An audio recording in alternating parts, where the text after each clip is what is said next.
முதலமைச்சராக இருந்து பணி செய்த கழகத்தின் பொதுச் செயலாளர், முன்னாள் முதலமைச்சர், வருங்கால முதலமைச்சர், எதிர்கட்சி தலைவர் அன்புக்குரிய அண்ணன் எடப்பாடியார் அவர்கள் ஆணைக்கிணங்க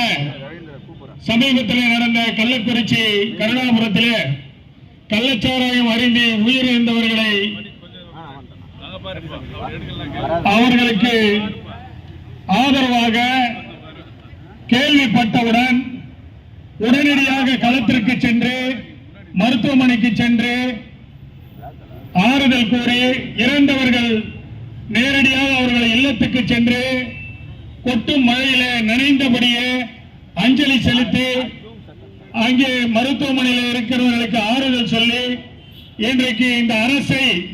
கையாளாகாத இந்த திமுக ஸ்டாலின் அரசை ஒரு தட்டி கேட்கக்கூடிய ஒரு சிறந்த எதிர்கட்சி தலைவராக அன்புக்குரிய